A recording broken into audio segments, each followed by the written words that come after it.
Good morning, Mountain Rise. Our reading this morning is from Matthew chapter 14, verses 13 to 21. When Jesus heard about the beheading, he left Nazareth by boat and went to a deserted place to be alone. The crowds heard of this and followed him from their towns on foot. When Jesus disembarked and saw the vast throng, his heart was moved with pity, and he healed their sick. As evening drew on, the disciples approached Jesus and said, "This is a deserted place, and it is already late. Dismiss the crowds so they can go to the villages and buy some food for themselves." Jesus said to them, "There is no need for them to disperse. Give them something to eat yourselves." "We have nothing here," they replied, "but 5 loaves and a couple of fish."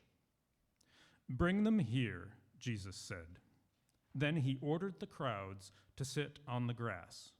Taking the 5 loaves and 2 fish, Jesus looked up to heaven, blessed the food, broke it, and gave it to the disciples, who in turn gave it to the people. All those present ate their fill. The fragments remaining, when gathered up, filled 12 baskets. About 5,000 families were fed.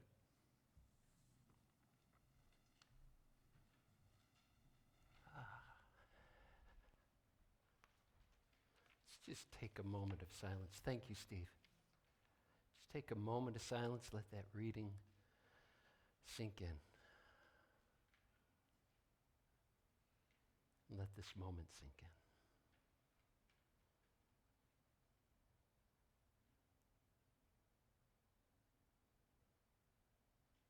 And may blessings flow to and through those words and through our meditations here today. Shall we do this? Okay. Normally, if you see me in a tie, it means I'm doing a funeral. I'll tell you that. I'll tell you that right now. And your reaction when I came in, everyone said, "You're wearing a tie?" That's right. Okay. So, I have a spiritual director.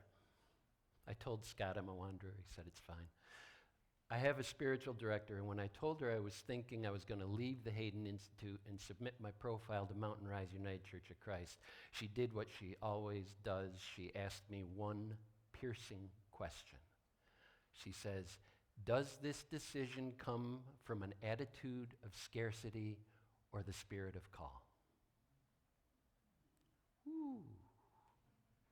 And y'all can ask yourself the same question for the rest of the service. I don't normally preach from a transcript, but I wrote something that I think is just pure genius, so I wrote it down to make sure I do it justice. So I thanked my spiritual director for thumping me upside the head,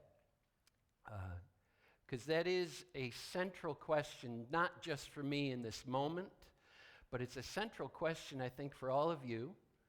And I think it's a central question for all of humanity at this point in time in a world that is on fire, where radical authoritarianism seems to be rising in popularity for some bizarre reason. Attitude of scarcity or spirit of call? What is it? What is at the heart of this passion, this desire? Now, an attitude of scarcity is miserly, insular, and isolating. And those stuck in an attitude of scarcity ultimately fail, no matter how much initial success they may have. The spirit of call, on the other hand, rises through an inner sense, an inner faith, and intentional community. And those so grounded grow from strength to strength and share even their humblest bounty. An attitude of scarcity defines limitations and never moves beyond them. We've never done it that way. We can't do that. We lack the resources. They box themselves into these limitations. The spirit of call defies staid narratives, considers unexplored paths, and renews trust in providence. An attitude of scarcity dreads any potential misstep.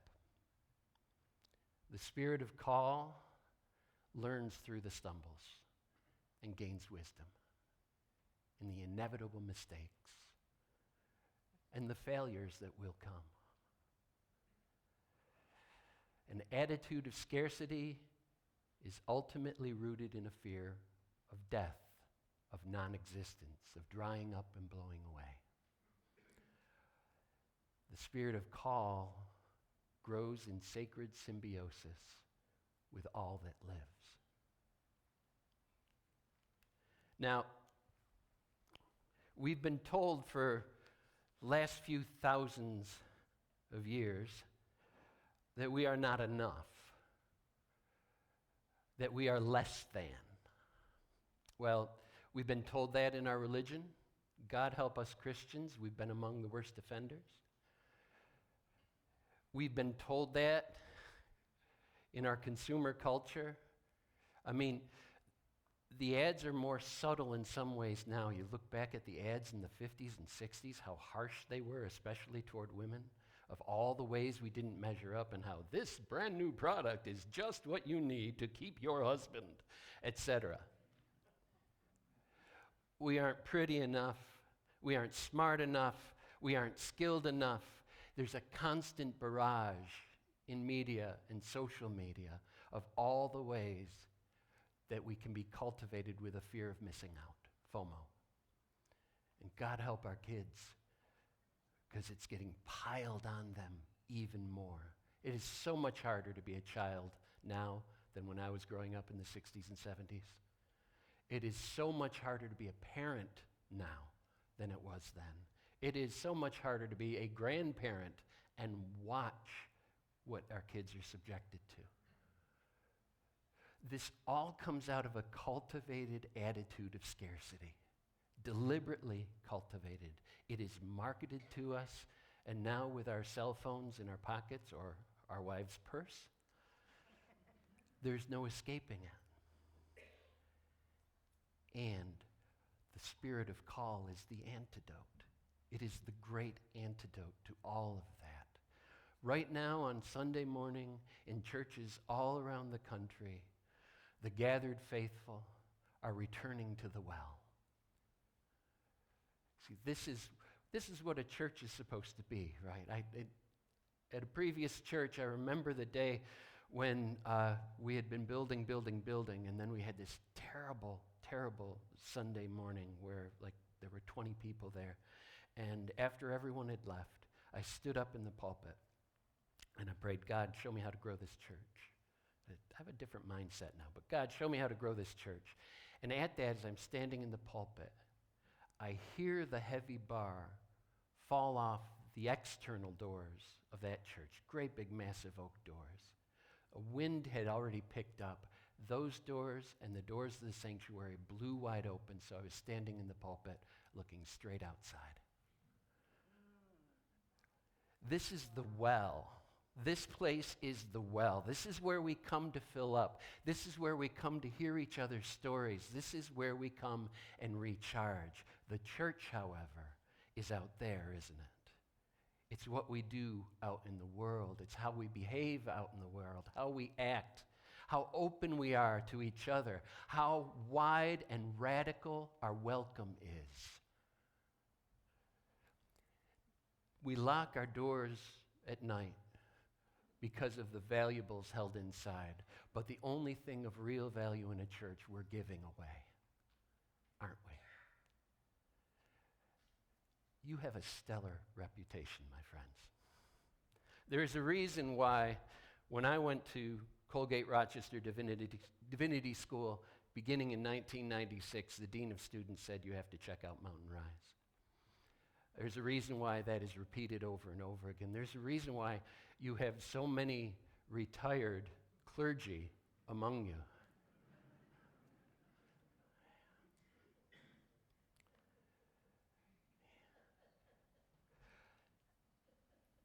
there is nothing about you that is less than. And I know there's a lot of head scratching. This poor committee, 3 years, 3 years. It's like 40 years in the desert.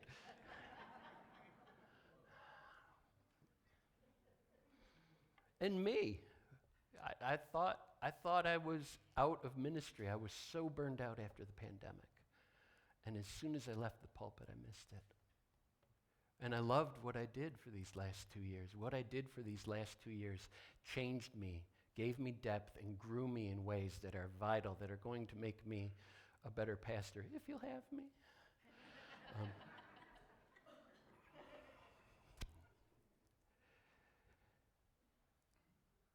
So think about, I'm not going to talk much longer. Think about where Jesus is in this reading.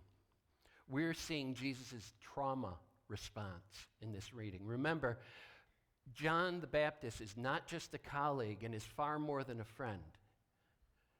They're cousins, and their mothers are close. And he receives this word of the vicious, cynical even, beheading. It was almost flippant. A girl does a dance and asks in payment the head of John the Baptist, and that's how we lose this wonderful human being. And Jesus is in shock, and he goes to try to go off to a quiet place alone. And he can't.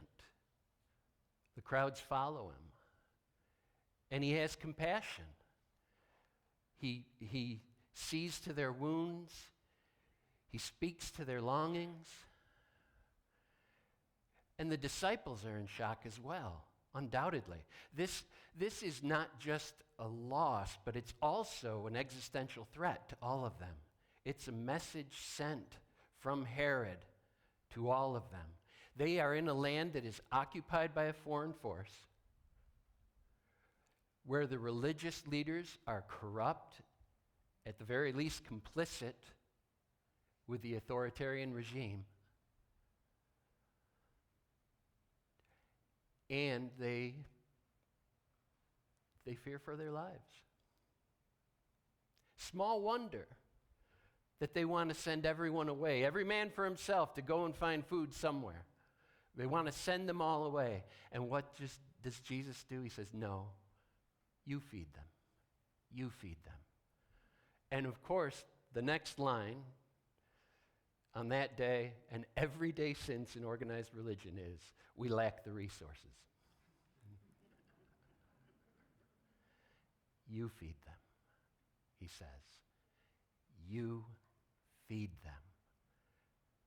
Now, there's a lot of reasons why Jesus might have wanted to say that. He might have been trying to protect them, not knowing what the Romans were going to do, not knowing what King Herod would do to any who were found.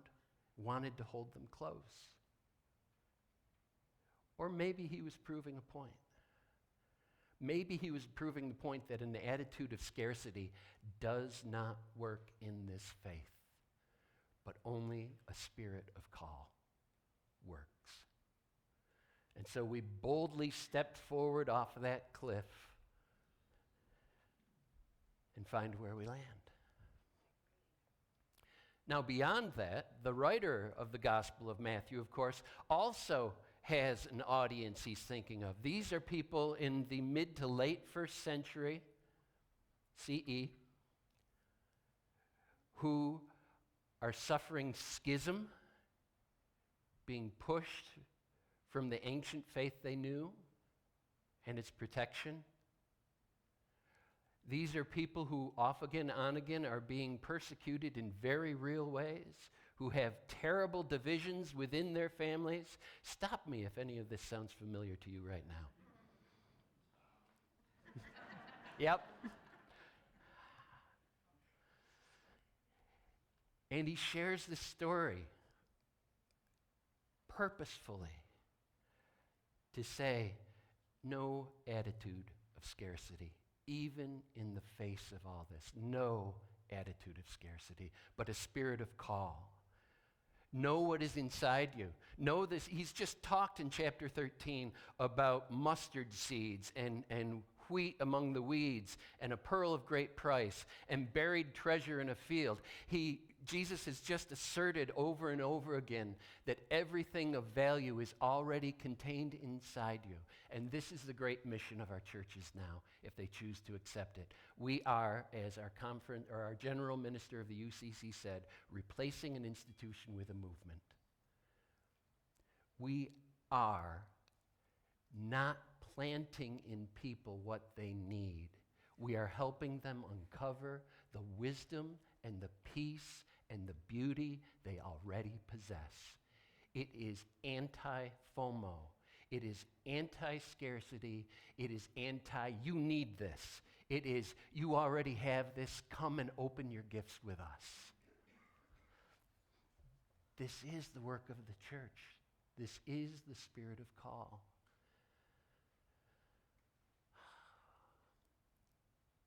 It's hard work. We don't often have a lot of resources. We could always use more than we have. But when it's needed, it shows up. All it is for us is to ignore the screaming voices from our televisions and on our cell phones and in the culture around us. A culture that is achingly beautiful and doesn't even know it.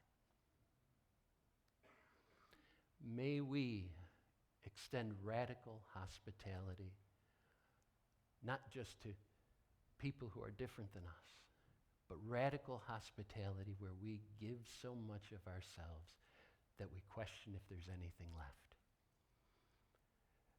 Because when we've given all we got, who knows what we'll uncover next? You are so very, very loved. You are so very, very beautiful. And you are already so wonderfully equipped to do the work of the Christ in the world. May it be so.